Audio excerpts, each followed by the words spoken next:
올림픽 티켓을 따러 가는 외나무 다리에서 한국과 신태용 매직의 인도네시아가 만나게 됐습니다. 운명의 장난처럼 성사된 맞대결인데요. 인도네시아가 강호 호주와 요르단을 차례로 완파하며 A조 2위를 차지하면서 B조 1위인 한국과 만나게 된 것입니다. 인도네시아 언론들은 신태용 감독의 당근과 채찍을 가하면서 한국도 못 넘을 산은 아니라는 희망 회로를 돌리고 있습니다. 그럼에도 목표한 것들은 이미 이뤄낸 인도네시아이기에 부담없이 경기를 치를 것으로 예상되고 있습니다. 그보다 현지에선 신태용 감독에 대한 재계약 관련 압박이 더욱 심해지고 있습니다. 한편 일본은 한국에 완패한 것에 대한 충격파가 여전히 큰 듯한 모양새인데요. 일본 언론에서 분석한 패배 요인과 자국 선수들에 대한 비판까지 함께 알아보도록 하겠습니다. 신 감독은 이전부터 8강에서 한국보다 일본을 상대하고 싶다는 마음을 꾸준히 드러내왔습니다. 2차전 호주전에서 승리의 8강 진출 가능성이 높아진 뒤 한국과 일본 중 누구를 더 만나고 싶은지 묻는 취재진의 질문에 나는 한국보다 일본을 만나는 게 편하다라고 말하며 일본과의 8강전이 성사되길 바랐습니다. 8강 진출을 확정지었던 요르단전 승리 이후에도 신 감독은 믹스트존에서 황선홍 감독님과 친분이 있기 때문에 경기를 하면서 서로 인상을 쓰고 싶지 않다. 내가 힘들더라도 일본과 붙고 한국이 카타르랑 붙어서 좋은 결과를 내 결승에서 만나길 바라는 꿈이 있다. 8강에서 만나는 것보다 정말 열심히 해서 결승전에서 만나 같이 올림픽 본선에 출전하면 좋겠다는 게 내 생각이다라며 한국과 결승전에서 만나고 싶다고 말했습니다. 하지만 결국 인도네시아와 한국이 만나는 대진표가 성사됐습니다. 24일 한국 취재진들이 인도네시아 대표팀이 훈련하고 있는 훈련장을 방문해 신태용 감독을 만났습니다. 신태용 감독은 한국 취재진들을 보자마자 염탐하러 왔나? 라고 농담을 던지며 반갑게 맞아줬습니다. 신 감독은 일본을 만나고 싶다고 했는데 대진이 마음대로 되지 않았다는 취재진의 말에 잘 준비해야 한다. 승부의 세계는 냉정하다. 내 조국인 대한민국이 올라왔지만 거기에 맞게끔 나 또한 잘 준비해야 할 것 같다라고 말했습니다. 한일전에 대한 소감을 묻는 질문에는 두 팀 모두가 우리에게 버거운 팀들이다. 사실 한국과 일본 모두 마지막 경기에서 전력 투구를 하지 않았기 때문에 경기력이 그렇게 좋지는 않았다. 나도 마음 편하게 관전했고 분석할 수 있는 경기도 아니었다라며 두 팀 모두 로테이션을 가동해 진짜 전력은 8강부터 드러날 것이란 점을 강조했습니다. 신태용 감독은 한국 대표팀 선수들을 직접 본 후 일단 선수들의 개인 기량이 좋은 팀이고 신체적인 조건이나 힘이 있는 팀이다. 아무래도 힘에서는 우리보다 좋은 팀이라고 볼 수 있다라며 한국 선수들의 피지컬과 힘을 경계했습니다. 인도네시아가 어떤 무기를 준비할 것인지 묻자 신 감독은 그건 경기장 안에서 봐야 한다라며 말을 아꼈습니다. 이어진 인도네시아 취재진과의 인터뷰에서 신태용 감독은 과거 U19 대표팀이 대구에서 치러진 한국과의 경기 당시 1대5로 대패했다는 이야기를 듣자 그건 연습 경기였다. 그런 이야기를 하면 선수들의 사기가 떨어질 수 있다라며 말을 막았습니다. 인도네시아 취재진이 일부러 신태용 감독을 자극하는 듯한 모습이었습니다. 그러면서 신태용 감독의 당근을 주는 모습도 보였는데요. 인도네시아 신문 루티어는 신태용 감독은 2018 러시아 월드컵에서 한국 대표팀을 이끌고 챔피언 독일을 잡았던 감독이라며 한국전 자신감을 보였습니다. 매체는 그러면서 8강전이 펼쳐질 경기장에 대한 전적도 소개했는데요.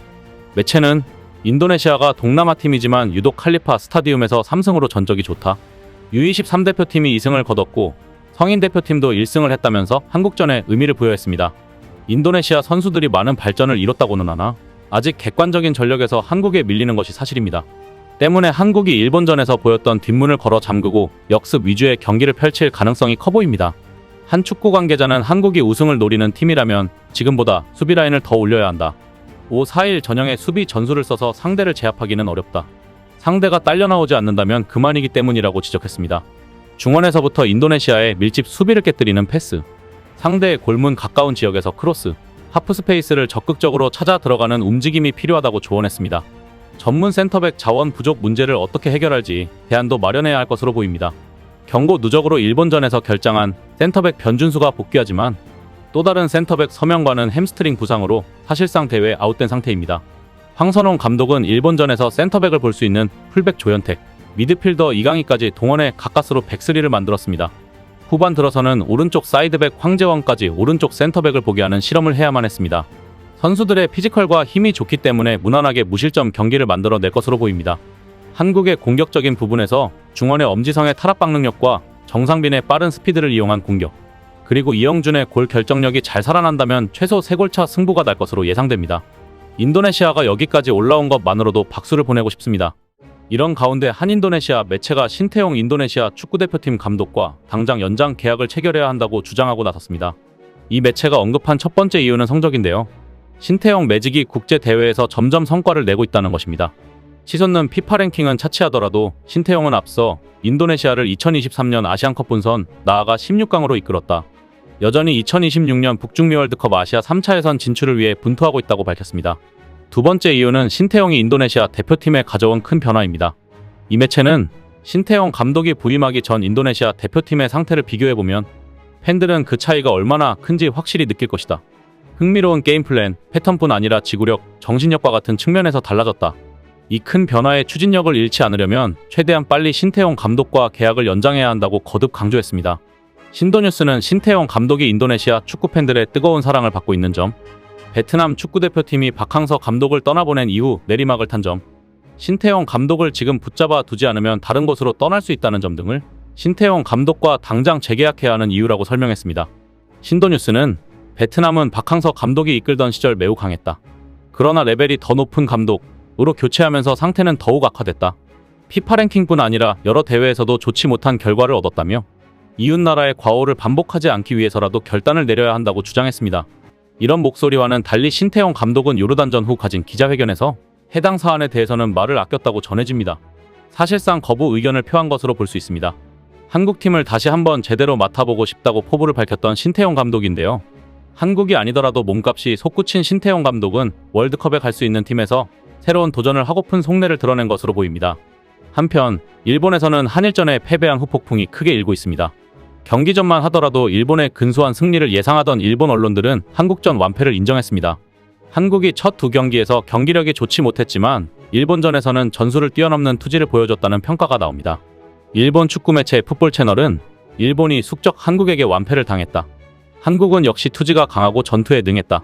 피지컬에서 밀린 일본 선수들이 벌벌 기고 들어가는 장면도 있었다고 비판했습니다. 공격수 호소야에 대해서는 에이스로서 어떻게든 승점을 가져와야 했다. 골 결핍증은 여전히 개선되지 못했다. 후반 41분 헤더는 너무 유감스러웠다. 대체 언제쯤 폼을 회복할 수 있나라고 한탄하며 디악점을 매겼습니다.